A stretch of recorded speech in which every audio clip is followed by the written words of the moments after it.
This is Chris Woodward, editor of Sport Fishing Magazine, reporting from the Raymarine product testing facility in southern England.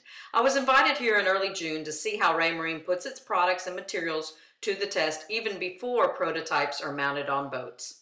Here are excerpts from my factory walkthrough hosted by local Raymarine staff. During the event, we also saw the new A9 and A12 MFDs in action and the new GS195 glass bridge displays.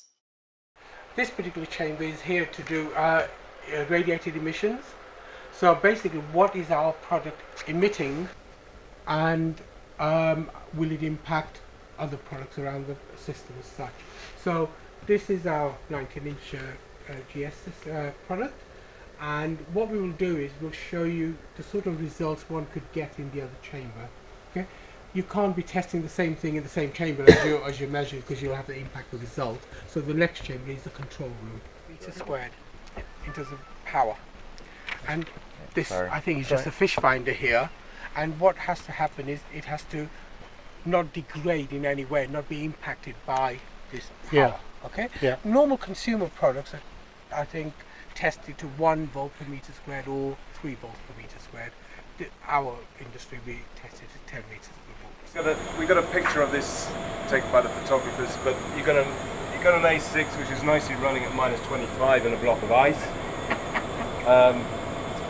So the touchscreen may not be too good, but you've got your remote control app or your RMK9, so you'll be able to work it there. So you'll still be able to work it nice. We've got two sets of nozzles. The first one is IPX. Basically it's IPX6 and EN6945. It's an identical nozzle, it's an identical test. The only difference between the 6 and the EN6945 for our purposes is the duration. There are some other subtle differences, but basically it's the duration that's the key for us. So IPX6 is 3 minutes. So you've got 3 minutes to cover every single axis of the unit. So that means we'd have to do 1.5, rotate it around, and then do it again. 6945 is 30 minutes of the same test.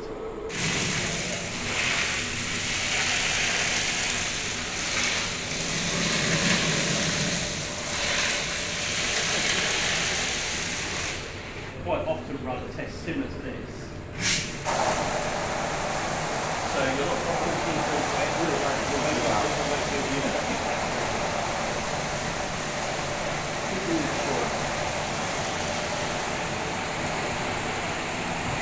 so you can actually see inside. Mm-hmm. When you've actually got it with the saturated salt in the solution, you can't see it, the mist is actually just too thick. Yeah. So it gives you some idea of what's in there. So usually what we put in is samples. So it's paint samples, material samples, and things. And you try and do this as early as you can. So as soon as someone says we're probably going to use our material, we want a sample to put it in. And it's a 28-day test. Feels warm, but that little black body there is 90 degrees centigrade. And so when you put that display in there, the crystals inside there will eventually, as you ratchet this up above 100 degrees centigrade, so that's boiling point 220, isn't it, Fahrenheit? It will go, those crystals will stop being crystals, and then it will go black. So under the midday Florida sun or somewhere in the Gulf, you want to make sure you can read your display at all times. So we test two things here. We age the products prior to all the other testing.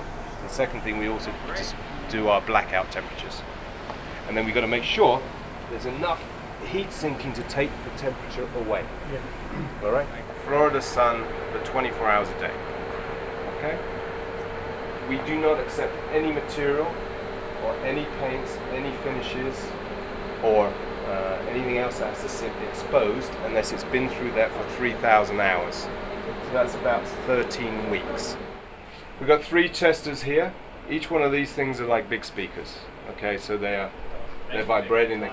Big vibrator that comes down and pushes this thing along. So you can do left and right here, turn it around front to back, up and down on those ones. We do multiple axes. Vibration, we do 2 forms. One is the Mike Tyson effect, which is how to survive the war, and Gary will talk about that. But the other one is an analysis during the development process, and here we got a A9 by the looks of things there, new A9 sitting there on the sledge, and we're checking the bracket. So we got some accelerometers on the product, and we're injecting it from 5 Hertz all the way up to 1 G yeah, and then up to 660 hertz. These are the two new products in the A series range. So today we have the A6, the A7. Now we've got the A9 that will be shipping at the end of this month, and then the A12. Obviously, they all use Lighthouse, and you saw on the helm there we have a little what we call the RMK9, the Raymarine keyboard with 9 buttons. It's there where the naming comes from. You can attach that to any one of our devices. So if you want to add buttons to this, add an RMK9 and you've got that functionality.